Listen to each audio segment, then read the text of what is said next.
यानी कि जो देश ईरान के साथ व्यापार कर रहा है उस देश के ऊपर डोनाल्ड ट्रंप लगाएगा टैरिफ। यहां पे अपने एयर डिफेंस एसेट्स भी एक्टिवेट कर दिए कि अगर हम अटैक करते हैं और ईरान जवाबी कार्रवाई करता है तो हम खुद को कैसे बचाएंगे। हम तो तैयार हैं, जिस दिन अमेरिका हां कर देगा उस दिन हम ईरान को ठोक देंगे। अच्छा, ट्रंप एक और चीज सामने डाल देता है, एक और बाजी ट्रंप खेल देता है कि कितने देश हैं यार, कितने देश हैं जो कि इनके साथ ट्रेड कर रहे हैं, इनके साथ डीलिंग्स कर रहे हैं।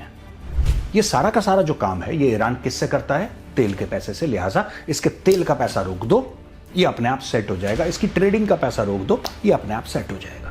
चाइना भी इनको परेशान कर सकता है और चाइना के पास वो हैंडल्स हैं इनको परेशान करने के। आप बिल्कुल भी ये मत समझना कि चाइना जवाब नहीं देगा, चाइना जवाब देता है।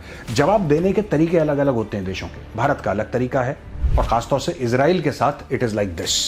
बिल्कुल ऐसा है यूएई एक पॉसिबल ब्रिज है। अगर आपको बातचीत करनी है तो यूएई एक पॉसिबल ब्रिज है, कतर एक और ब्रिज है। अगर ट्रंप को यह लगेगा कि उसका उल्लू सीधा हो रहा है टैरिफ लगा के, तो जरूर करेगा, वो बिल्कुल करेगा। मुझे नहीं लगता कि खमेनाई की जो रेजिम है वो इतनी जल्दी डरेगी या घबराएगी। ये लोग बातचीत करते रहेंगे, डिप्लोमेसी खेलते रहेंगे और वहां पे दिन रात इनके जो न्यूक्लियर वेपन्स हैं उन पर काम चलेगा 24/7।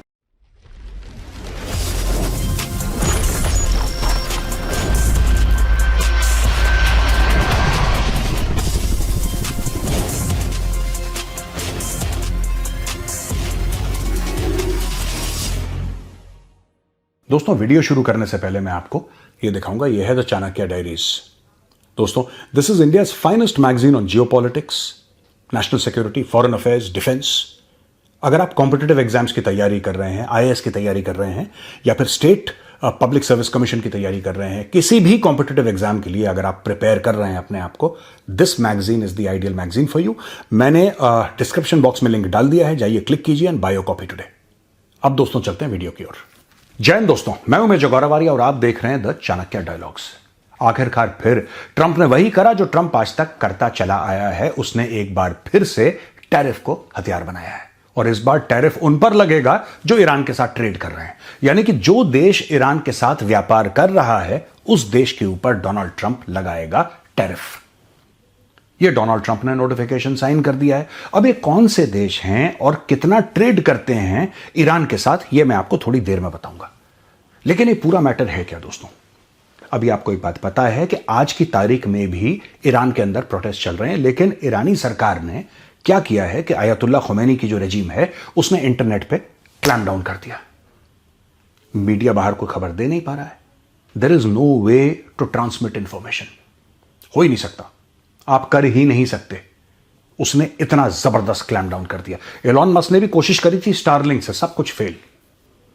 अच्छा, डोनाल्ड ट्रंप ने फिर वादा कर दिया ईरानी लोगों को कि डोंट वरी, और जो वहां पे बड़े बड़े इदारे हैं, जो ऑर्गेनाइजेशंस हैं, आप उनके ऊपर कब्जा कर लीजिए और कब्जा करने के बाद आप कुछ मत करिए, help is on the way. और हम लोग, अच्छा, वहां पे यूएसएस एब्राहम लिंकन जो कैरियर स्ट्राइक ग्रुप है उसको भी आगे भेज दिया। It's locked and loaded, according to Donald Trump it's locked and loaded. और हर जगह अपने फौजी अड्डों को एक्टिवेट कर दिया डोनाल्ड ट्रंप ने। और मिडिल ईस्ट में इनके दर्जनों फौजी अड्डे हैं। और सऊदी अरब में कितने और कतर में कितने और जिबूटी के आसपास कितने और दुनिया भर में, everywhere they have these military bases and naval basis. सबको एक्टिवेट कर दिया। अच्छा, यहां पे अपने एयर डिफेंस एसेट्स भी एक्टिवेट कर दिए कि अगर हम अटैक करते हैं और ईरान जवाबी कार्रवाई करता है तो हम खुद को कैसे बचाएंगे। वहां पे इजराइल है, वेट एंड वॉच। इजराइल देख रहा है कि जिस दिन अमेरिका बोलेगा हम तो तैयार हैं भाई, हम तो तैयार हैं, जिस दिन अमेरिका हां कर देगा उस दिन हम ईरान को ठोक देंगे। अच्छा, टोटल एम क्या है दोस्तों? टोटल एम है रेजिम चेंज। और यहां पे ओमान में बातचीत चल रही थी, आज भी बातचीत चल रही है। लेकिन वो बातचीत ऐसा नहीं कि कोई हेड्स ऑफ स्टेट बात कर रहे हैं या कोई बहुत बड़े मंत्री, ऐसे कोई भी नहीं है जो बात कर रहे हैं, लेकिन मिड लेवल ब्यूरोक्रेट्स बात कर रहे हैं। अब आप देखिए क्या चल रहा है। एक तरफ एयरक्राफ्ट कैरियर यानी कि पूरा स्ट्राइक ग्रुप वहां पे आया है, ट्रंप की धमकी, हम ये कर देंगे वो नीचे आपके प्रोटेस्ट चल रहे हैं जमीन पे, जिनको पूरी तरीके से ब्लॉक कर रखा है कि इंफॉर्मेशन बाहर ना जा पाए। इन दोनों लेवल के बीच में ट्रंप एक और चीज सामने डाल देता है, एक और बाजी ट्रंप खेल देता है कि कितने देश हैं यार, कितने देश हैं जो कि इनके साथ ट्रेड कर रहे हैं, इनके साथ डीलिंग्स कर रहे हैं, सब पे टैरिफ लगाओ, ये झुकेंगे, ऐसा ट्रंप का मानना है। अच्छा, ये होगा नहीं दोस्तों, मैं आपको बताता हूं क्यों। ये होगा नहीं। जो ट्रंप चाह रहा है ना करना, इट विल बिकम इम्पॉसिबल। बहुत मुश्किल हो जाएगा ट्रंप के लिए। एक हथियार, यहां पे मैं टैरिफ को हथियार मान रहा हूं और हथियार बोल रहा हूं टैरिफ को, एक हथियार अगर आप बार बार इस्तेमाल करते हो ना, फिर उसका फियर चला जाता है। अब ट्रंप का किसी देश के ऊपर यह बोलना कि भाई मैं तेरे ऊपर टैरिफ लगाऊंगा, अब ये आम सी बात हो गई है कि यार हाँ यार ये और टैरिफ के अलावा कुछ कर भी नहीं सकता, ये कुछ नहीं कर सकता। अगर कोई कमजोर मुल्क है वेनेजुएला जैसा, तो हो सकता है वहां पे हमला बोल दे, इसके अलावा इसके बस का कुछ नहीं। इसने टैरिफ टैरिफ टैरिफ, एक तोता एक ही गाना गाता है। तो ये लोगों ने समझ लिया है।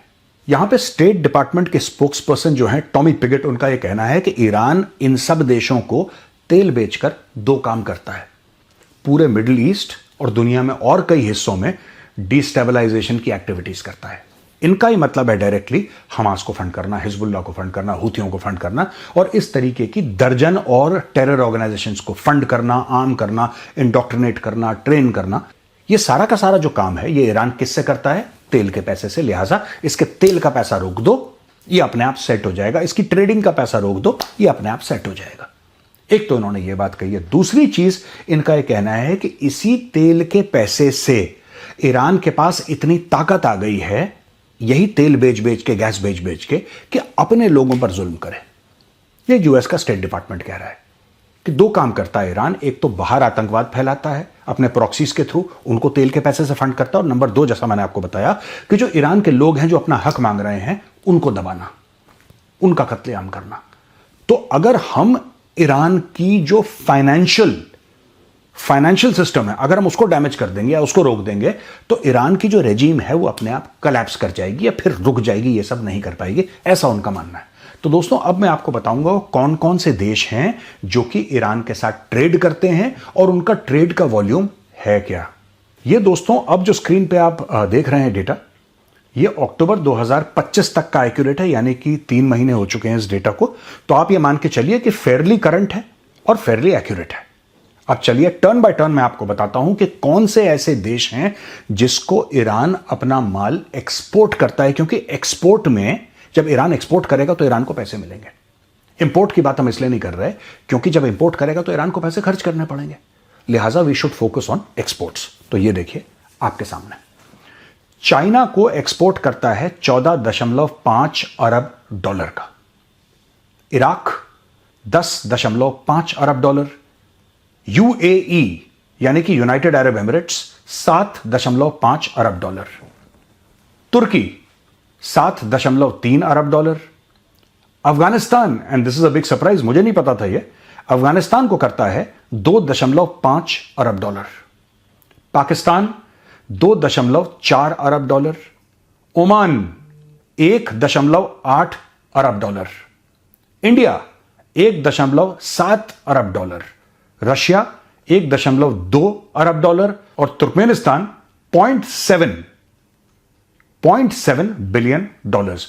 तो दोस्तों ये पूरा का पूरा जो मामला है ईरान के एक्सपोर्ट्स का है और ईरान यहां से पैसे कमाता है। मैं आपको एक बात और बता दूं कि चाइना 90% ऑफ ईरानियन ऑयल खरीदता है और कुछ सालों से हर साल यह खरीदता चला है। तो ये दोस्तों जो आप देख रहे हैं चाइना के फिगर 14.5 अरब डॉलर, इसमें से ज्यादातर तेल का मामला है और गैस का मामला है। This is what China buys from Iran. 90% इनका टोटल आउटपुट सीधा चाइना जाता है। अब मैं ये पूछना चाहता हूं कि डोनाल्ड ट्रंप चाइना के ऊपर क्या दोबारा टैरिफ लगाएंगे? आई थिंक उनका ऐसी 33 या 35% ऐसी कुछ आज की तारीख में टैरिफ है चाइना का। क्या टैरिफ लगाना चाहेंगे चाइना के ऊपर? क्योंकि अगर ये लगाएंगे फिर चाइना इनकी बाजू में मरोड़ेगा। चाइना बोलेगा तुम्हें रेयर अर्थ नहीं देंगे, मैग्नेट नहीं देंगे।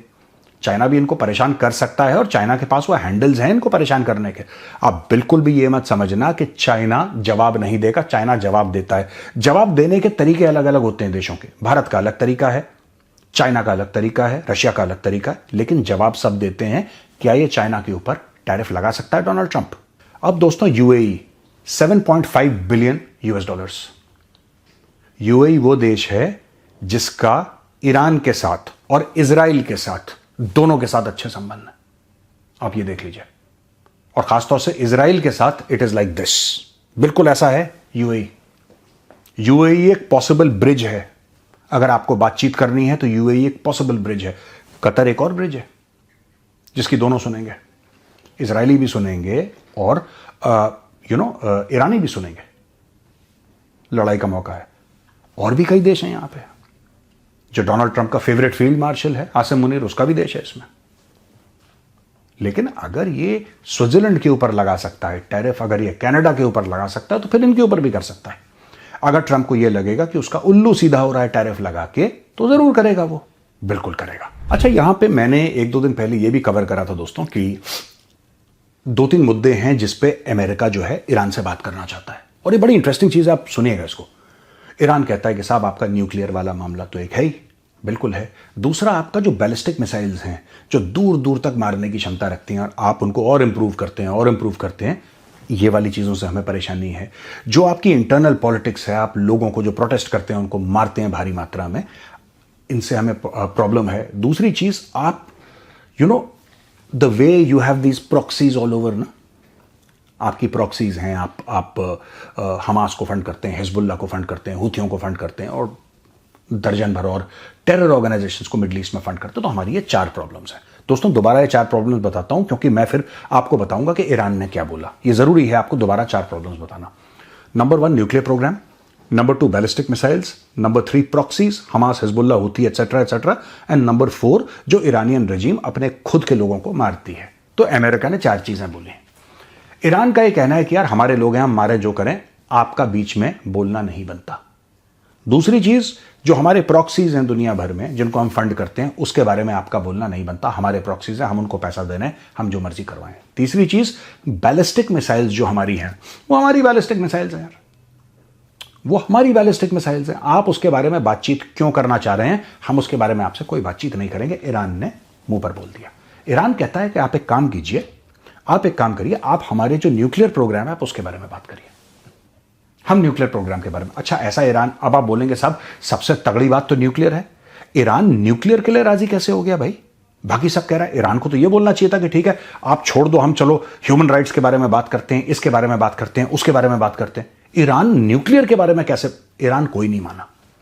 बात यह है कि ईरान दोस्तों डुअल यूज टेक्नोलॉजी का इस्तेमाल कर रहा है। वही टेक्नोलॉजी है जो बिजली पैदा करती है, वही टेक्नोलॉजी है जो बम पैदा करती है। टेक्नोलॉजी वही है, ठीक है। आप कितना प्योरीफाई कर लेते हैं, आप कितना रिफाइन कर लेते हैं एक अलग लेवल पे, तो उसका बम बन जाता है, कम लेवल पे उससे बिजली पैदा हो जाती है। Basic technology is the same. फिर वेपनाइज करना है तो थोड़ा सा अलग मामला हो जाता है। Iran already has that technology, ठीक है। दूसरी चीज है कि ईरान दुनिया को बेवकूफ बनाता आया है पिछले 20 सालों से। तो आप ये मत समझना कि ईरान के लिए ये न्यूक्लियर पे बात करना कोई नई बात है। It's not a new thing. और जैसा मैंने आपको पहले बताया था, ईरान ने लॉन्च करा था बहुत पहले अमाद प्लान। अमाद प्लान के तहत ईरान ने बोला था कि हम लोग एक काम करेंगे, कोवर्ट काम करेंगे। एक ओवर्ट काम होगा, एक कोवर्ट काम होगा। ओवर्ट काम में हम लोग क्या करेंगे कि दुनिया भर को बताएंगे कि यार देखो, आओ विजिट करो, देखो, इंस्पेक्शन करो, हमें कोई दिक्कत नहीं है, और यहां से हम बिजली पैदा कर रहे हैं ईरानियों के लिए। और कोवर्ट काम ये होगा जो ढका छुपी में करेंगे, हम बम बनाएंगे और वहां पे किसी को आने नहीं देंगे। वो वही बम बनाने का मामला था जिसके ऊपर डोनाल्ड ट्रंप ने बम गिरवाए थे और इजरायलियों ने ठोका था। मिडनाइट हैमर हुआ था, राइजिंग लाइन हुआ था, आपको पता ही है 2025 में। तो ये सारी की सारी चीजें चल रही हैं, और अब डोनाल्ड ट्रंप ये कोशिश कर रहा है कि और प्रेशराइज करे रेजिम को। उसको ऐसा लगता है कि आपने हथियार लगा दिए हर जगह, आपने कैरियर स्ट्राइक ग्रुप सामने डाल दिया, आपने सब कुछ कर दिया। अब बस अगर आप टैरिफ का जोर लगाएं और किसी तरीके से सारे देशों को बोलें कि आप बिल्कुल अपने, जिसको कहते हैं कि सब कुछ काट लो, अपने रिश्ते सब काट लो ईरान के साथ, तो ईरान आइसोलेट हो जाएगा। फिर तख्ता पलट करने में, अपनी बात मनवाने में बड़ी आसानी होगी। मुझे लगता है कि डोनाल्ड ट्रंप का एक गलत स्टेप होगा। यह ऐसी रजीम है जो सरवाइव करती चली आई है in spite of sanctions, in spite of threats. मुझे नहीं लगता कि खमेनाई की जो रजीम है वो इतनी जल्दी डरेगी या घबराएगी। ये लोग बातचीत करते रहेंगे, डिप्लोमेसी खेलते रहेंगे, और वहां पे दिन रात इनके जो न्यूक्लियर वेपन्स हैं उन पर काम चलेगा 24/7। तो किसी को अगर गलतफहमी है कि ईरान ऐसे नेगोशिएट करके मान जाएगा, नहीं। अगर इनको करना है वहां पे रेजिम चेंज, तो आपको जमीन में ट्रूप्स डालने पड़ेंगे, बूट्स ऑन ग्राउंड्स डालने पड़ेंगे, तभी रेजिम चेंज होगा, या फिर लोग सड़क पे आ जाएं। दूसरा तरीका यह है कि लोग ही बन जाएं बूट्स ऑन ग्राउंड। जब वो ये देखें कि साहब खमेनेई भाग गया यहां से, या उसकी पूरी जो टीम थी, अपर एशेलॉन्स जो हैं, जो लेयर है जो ईरान को रूल करता है, सब के सब भाग गए, वहां से भाग खड़े हुए, और इस्लामिक रेवोल्यूशनरी गार्ड कोर तितर बितर हो गया और अब कुछ नहीं है वहां पे, और लोग आ गए हैं सड़क पे, जैसे होता है कई देशों में आपने देखा है जैसे होता है। अगर वो हो जाता है तो एक वो सूरत है। दूसरी सूरत यह है कि बूट्स ऑन द ग्राउंड, आपने बमबारी करी और आपने फौजें डाल दी। मुझे लगता है डोनाल्ड ट्रंप जो है वो ये करना चाहता है कि लोग चढ़ दौड़ें, rather than endangering American troops. वो चाहता है कि लोग चढ़ दौड़ें, बिकॉज एक बात ध्यान रखना दोस्तों, आप आखिरी बात दोस्तों मैं आपको बता दूं, ईरान जो है ना, ईरान इज नॉट वेनेजुएला। और मुझे ऐसा लगता है कि ट्रंप इस बात से भली भांति परिचित है। दोस्तों आप ये मत समझना कि वहां पे डेल्टा फोर्स वाले चले जाएंगे तेहरान में और खमेनाई को पकड़ के ले आएंगे। बहुत ज्यादा खून खराब हो जाएगा, बहुत ज्यादा। इनसे संभाले नहीं संभलेगा, which is why they are looking at a different strategy. यहां पे आज का वीडियो खत्म होता है दोस्तों। पसंद आए तो उस वीडियो को लाइक कीजिए, हमारे चैनल को सब्सक्राइब कीजिए, बेल आइकन दबाना बिल्कुल मत भूलिएगा। जय हिंद, वंदे मातरम, भारत माता की जय।